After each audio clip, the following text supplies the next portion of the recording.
Hey guys, welcome to another video, and today we are going to review Ichiban Painting's Pro Line Studio brushes. Now first of all, let's get some stuff out of the way. Ichiban's been a friend of mine for years now, and also he's working with G&G on this, and we also work with G&G, the WGC. So just to throw that out there and be a little more transparent about this review. Also as well, G&G did release their own brushes about a year ago.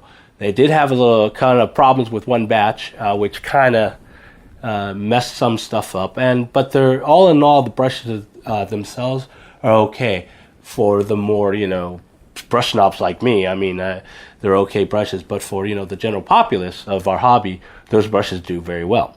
So in saying that, when I first got these brushes from Ichiban, I was a little skeptical. But I started using them when I got home, and I actually love these brushes. Now, normally I use Winston Newton Series 7s and Raphael's 8404 brushes. So in comparing those that I've been using, these brushes are pretty much comparable to those brushes. Now, that's a bold statement, just saying that because that's how I feel when I'm using those brushes, okay? It's not necessarily how any other painter would feel out there, but that's the best way I could, convey this message about these brushes. Now let's take a look at these brushes. I'm not going to get too in-depth on it. Now I really highly suggest the video that Chris did from MWG about these brushes. He really goes through it. He does a comparison. He really go through all the nicks and crannies of the brushes and compare them to other brushes and show them how well it goes on the model and stuff. And that video should really give you a good idea about these brushes. For now, what I'm going to tell you is why I like these brushes, a couple things that I don't like about it, and answer a few questions that have been asked on the Kickstarter. So these are the brushes you see here. Now, there are 4 brushes. One of them is actually glued onto a stand. I had to do the video for the Kickstarter for it. So you won't see that in this review. Alright, so it comes in an aluminum casing and a nice, shiny, sleek black. What I really like about these brushes is the diameter of the brushes, of the handle. It is like a pencil. It feels good in my hands because, I got gorilla hands.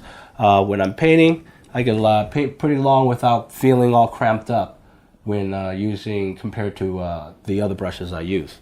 The sleek aluminum casing is very, very pretty. It's very nice, okay, and it's very high quality stuff. Now, someone asked on the Kickstarter about, worrying about this flaking and stuff like this. I can tell you right now. Alright, no flaking, no scratching. I mean, you could really get scratches if you use a X-Acto knife or something else, or if you step on it, throw it out the window, etc., etc. But, dude, you're throwing it out the window. You're using a X-Acto knife, you're running it over with a truck. Of course, it's going to do that. It's aluminum. Alright, so no chipping, no scratches, as you can tell. But there are, of course, bumps. See, as you tell, when the guy, when I read this on the blog, I actually started banging together to see if it chips. But all it does is bump. Of course, it's going to bump. It's aluminum. The other thing I like about this is the storage ability. Okay. Now, when you first get these brushes, it will come with the plastic caps that you would normally see on brushes when you first buy them. I always lose them anyways. That's the one thing I like about this. You can store it easily with no problems, and that's it. Put it in your pocket if you travel a lot. Throw it on your desk for easy storage, etc., etc. Okay, now let's get to the very important thing here. I man-handle my brushes. I go through my Winston Newtons and Raphael's, I don't know, probably every 2 or 3 months. Only because I tend to pull on them. I tend to wipe them and then pull on them and stuff like that. You really shouldn't be doing that with brushes. I don't care. I'm usually the kind of guy that, well, if it breaks, I'll just buy new ones. Okay, the point on these brushes are very well kept. It's very long lasting, and I'm pretty surprised about that.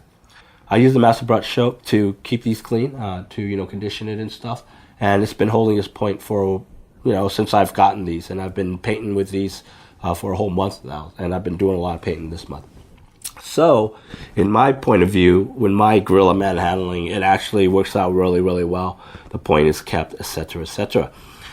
As well as my rough handling, none of the hairs have fallen out yet. Knock on wood. Okay. One thing to note, though, that I do wish this brush had is if you flatten this out, okay, you see it is pretty straight. Okay, the cut is straight. I would have liked it if the cut was more angled, so that there would be a much better point as it is on the Raphael 8404s. The paint carries really well through the brush bristles, and Chris really did an excellent example of that. So you should take a look at the video. So that's it, guys. You got about less than 2 days to get on this Kickstarter. So I hope you do get on this Kickstarter. If nothing else, you're a fan of Hugo's, you're a fan of mine, you're a fan of Les's, and you've really gained a lot from doing these, watching our videos and stuff. That will help us out if you kick in for this Kickstarter, because it does affect us as a whole, together as WGC, kind of in the future, which you'll find out later. So if you ever wanted to help Ichiban or pay him back for the stuff he taught you, this is a good way to do it. As a guys, I'll talk to you guys later.